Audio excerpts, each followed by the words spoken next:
Hi there, my name's Crystal Blakeman, and this is my informative speech for my Advanced Communications class at Wilmington University. I will be talking to you today about saving and budgeting, which is something we all really need to do, but not all of us tend to do the best at. So I'm going to give some good tips, tricks, and hints on how best to keep more of your own money.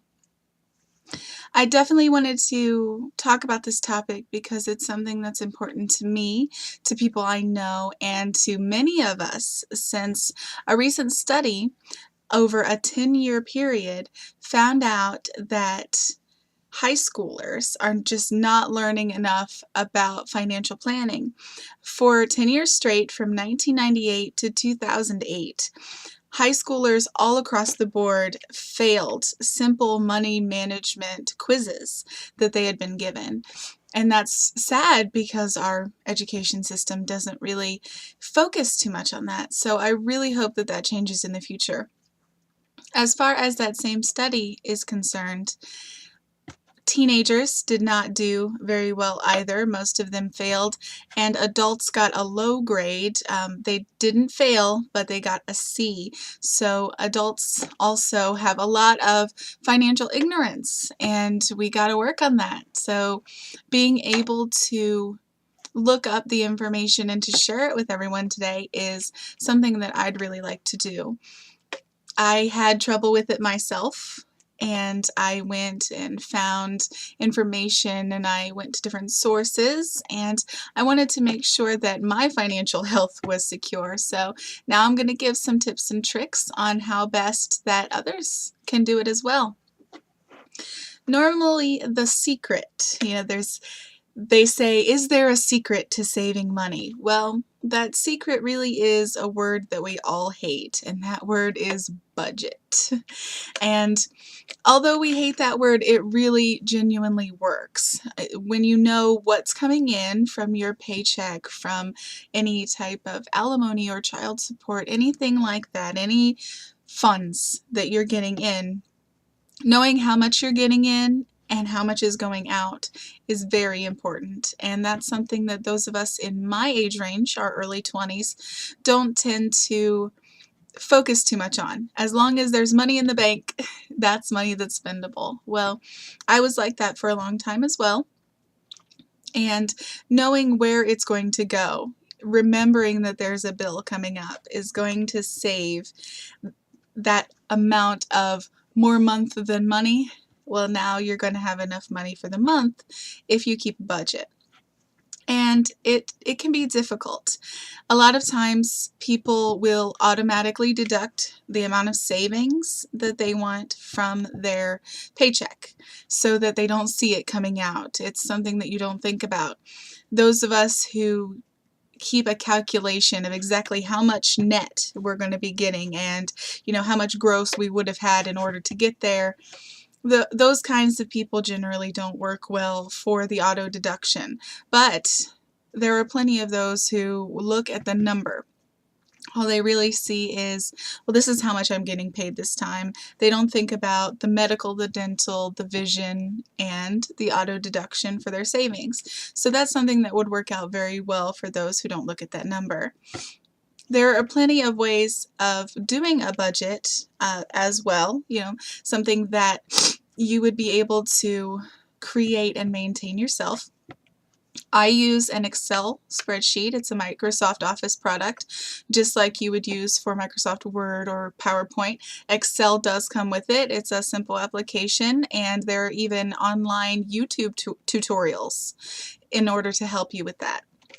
Also, Mint.com, that's MINT.com, is a fantastic website for people who kind of have things a little bit of everywhere.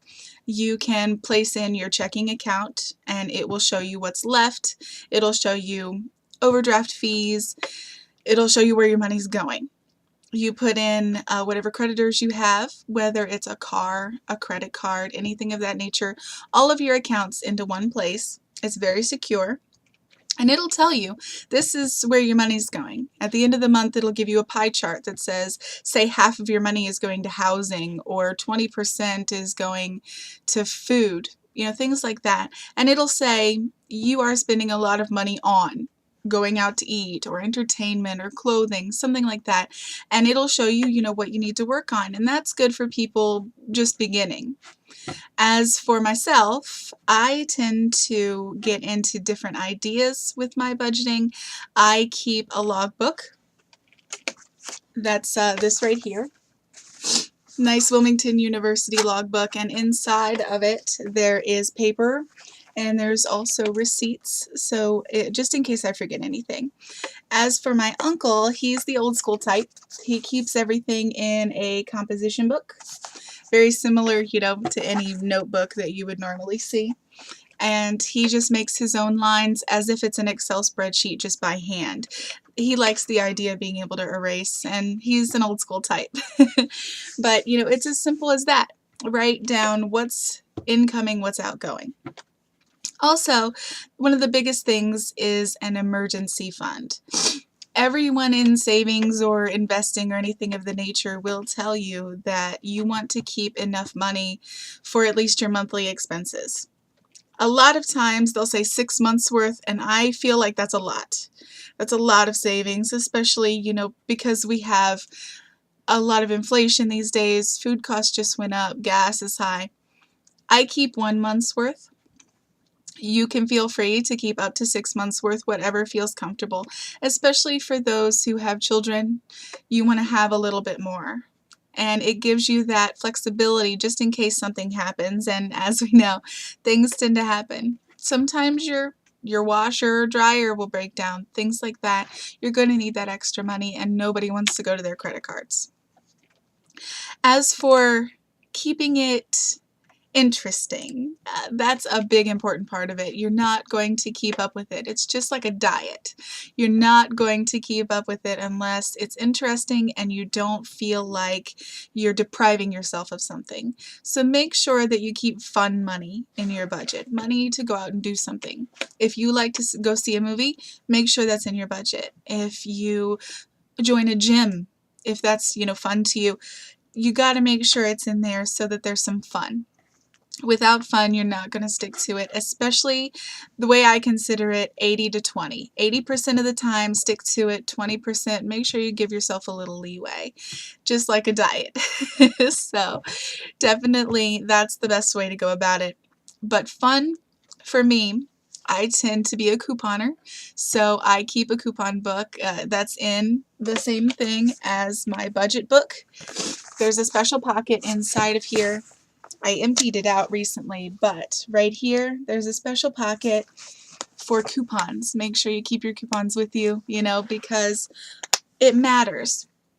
When those things happen, with your washer or dryer going down, say, you want to be able to afford those big purchases, but also you want to do it the best way possible. So make sure, you go to the classifieds, you go to Goodwill, you go to the Restore. That's a fantastic place. It's Habitat for Humanity.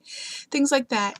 Be sure you use your miles on your credit cards or loyalty points at things like Kmart, Walmart, anything like that. They're going to really come in handy for you. But budgeting and saving is a big deal, and it really matters in our day-to-day lives. So I honestly hope that what I shared with you today will come in handy for you, and I wish everyone watching this the very best of luck in their financial future. Thank you.